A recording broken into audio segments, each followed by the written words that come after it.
sono state tutte, devo dire, di complimenti per le finalità di questa legge, perché hanno capito che questo è un paese dalle mille risorse, è un paese dalle mille opportunità, è un paese che nelle piccole produzioni locali farà sì che verranno, e lo stiamo dimostrando qui in Veneto, qui in provincia di Treviso, qui a Bologna in primis, perché complimenti, perché devo dire un po' la patria, no,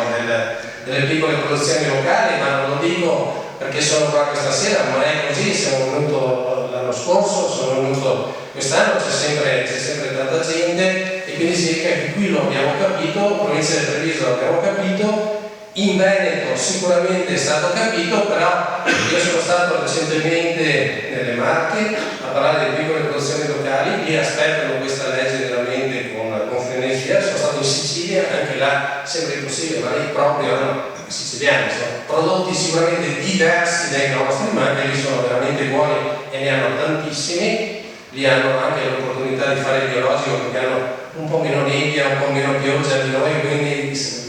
usano un po' meno anche tanti equatoriani, quindi lì sicuramente qualcosa di diverso, ma anche lì vogliono questa legge, questa opportunità. Gli hanno qualche difficoltà però a dialogare con la regione,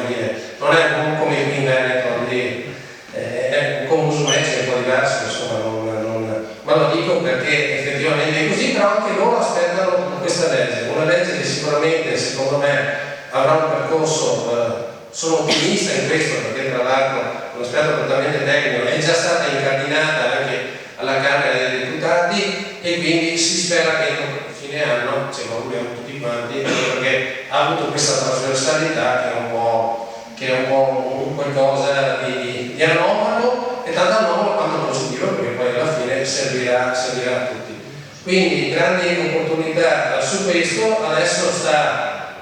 a noi, sta alla politica, ma mi sembra che Piero Bolognesi faccia sicuramente molto su questo, ma la Regione Veneto con questa nuova delibera sicuramente, insomma, sul Clinton credo che siamo tutti quanti d'accordo, perché i nostri genitori non mi ricordano basso, mezzine, no, insomma, diciate Clinton ogni tanto, diceva che fa bene, no? Come si suol dire. Comunque anche su questo sicuramente stiamo facendo dei grossi passi avanti, stiamo trasformando quello che sembrava impossibile, il Clinton nella dimostrazione, in qualcosa che è possibile, perché volere, come il dottor